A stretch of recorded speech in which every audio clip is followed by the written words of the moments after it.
look at this beautiful dress you see on your screen right now. Today we're going to be learning how to make it from A to Z. Hey loves, what's popping up? You welcome to LSR Fashion channel. This is the very home of fashion. Relax, feel free, and feel at home. All you need to do is to subscribe to the channel and be part of the wonderful family, okay?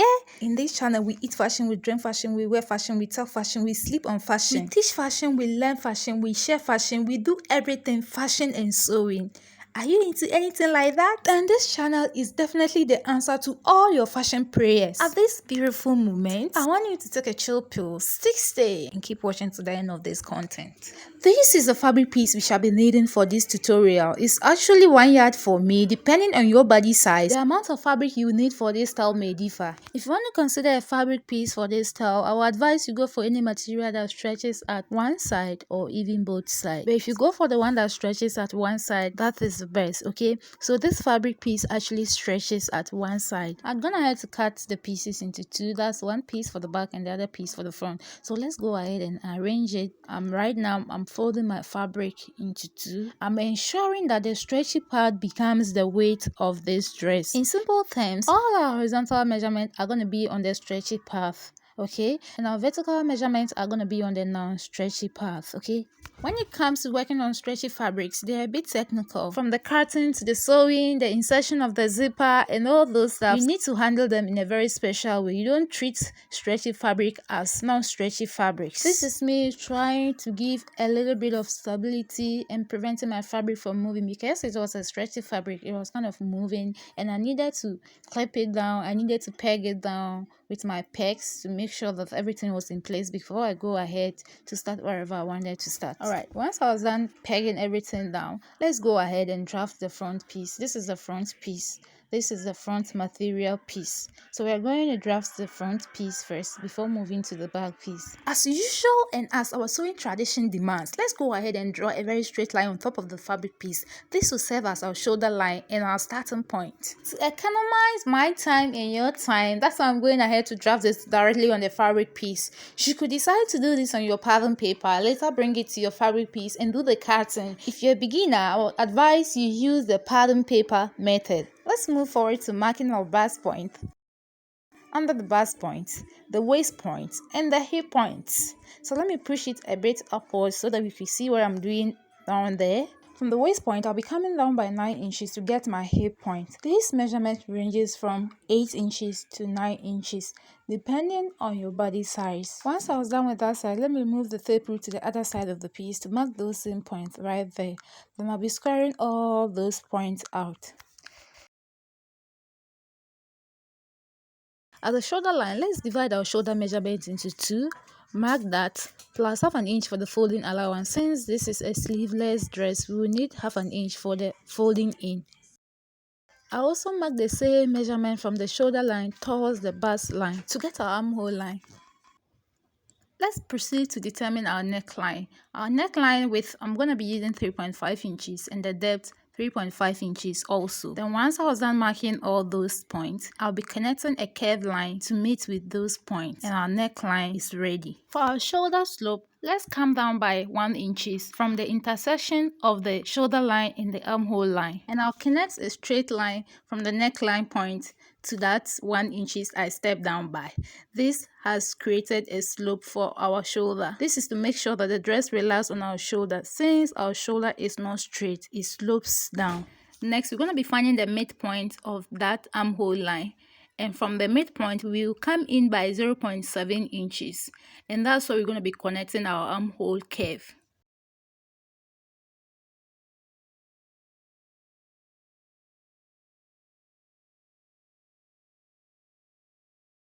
Let's divide our bust circumference into 4. That is quarter of our bust circumference. Mark that at the bust line. Add our allowance. So I'm using 1.5 inches. And I'll connect that armhole line to join with that point. If you are struggling with the curve, you can also go ahead and use your armhole rule. This is the armhole rule. When I put it on it, it's exactly matching.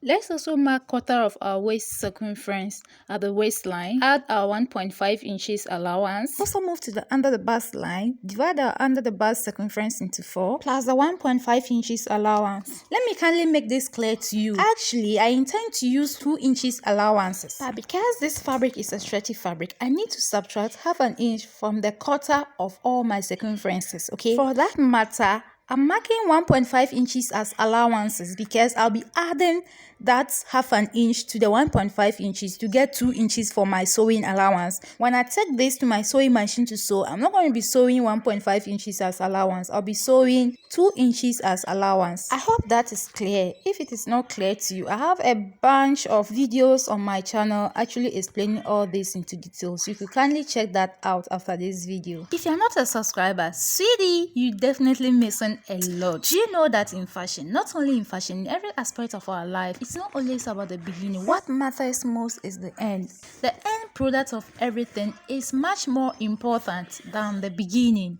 Okay, so in this channel we take you through the drafting, the cutting, the sewing, the styling, the designing, and to the fitting for you to have a perfect outcome. Okay, subscribe and be part of the family. Okay, we are such a lovely and wonderful family. You definitely want to be part of this wonderful family where we learn and grow together. We are moving to the hip line. At the hip line, we divide our hip circumference into 4 plus that 1.5 inches allowance. And we're going to be connecting all those points. In connecting the point, when you find yourself in a situation where the under the bust point is not matching with the shape you're going to be drawing out, ignore it. Connect from the bust point line to meet with the waist point line into the hip point line. These are the most important points. Sometimes if you want to follow the under the bust point, you might end up getting everything wrong. So make sure that the rule passes through your bust point to your waist point and to your hip point. That's exactly what I did here. Let's proceed to determining our basket effect. At the hip line, I'll be coming up by 3.5 inches. And at the center front, I'll also be coming down by 2.5 inches. And I'll be connecting a diagonal line to meet with these 2 points. I shall also be adding half an inch for the joining allowance. Because of the nature of the fabric, I need to go ahead and pin all around so that it could be stable for me to do the cutting.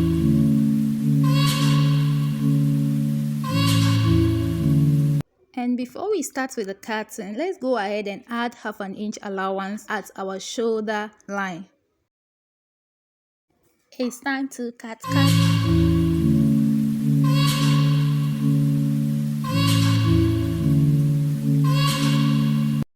Our front piece is ready. Let's start drafting for the back. This is the fabric piece I shall be using for the back. I've gone ahead to put it on fold. I'll also be pegging it down just as I did for the front piece. Front piece and the back piece are almost the same, just that there are some few differences between them. The first difference is the zipper allowance. We shall be attaching a zipper to the back part of this dress. So I'll be marking out that zipper allowance. I'll be using 1 inch for the zipper allowance. So I'll go ahead and draw a straight line to make sure that this is my zipper allowance before I will start doing whatever I want to do.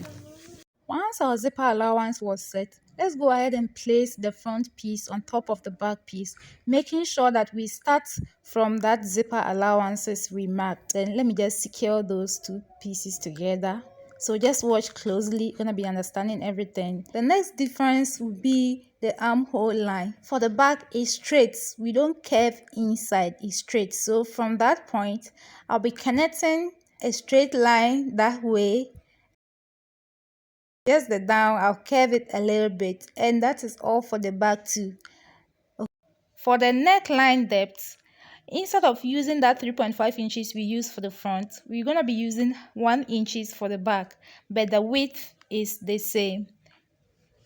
So these are basically the 3 differences between the front and the back. Apart from that, every other thing is the same. So I'm going to be tracing out and cutting out the same shape. At this moment, let me notch the zipper allowance for easy identification. Now let's go ahead and cut everything out. Isn't that simple? Everything is simple.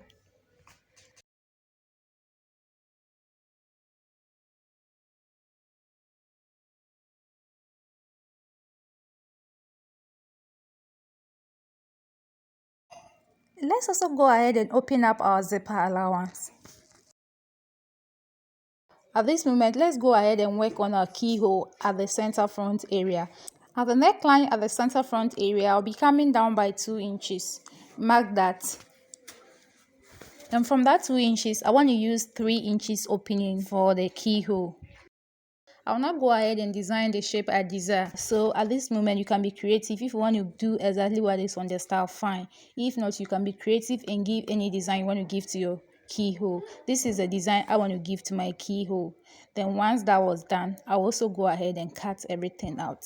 Now the next thing I want to do is to draw a straight line from that keyhole to meet with the midpoint of the armhole, and I'll be cutting that out. That way we are going to be having a yoke for this dress. Before we start with the sewing, I'm going to be kneading all around the edges. If you don't have a knitting or a serger machine CD, don't worry, I have a video on my channel explaining to you how to use your normal sewing machine to knead all your edges. Kindly go ahead and check that out after this video.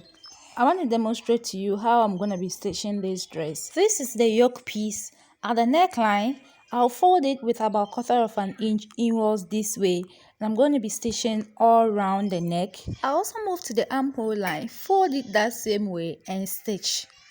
And do the same to the other armhole. At the keyhole area, I shall also be doing the same thing right there.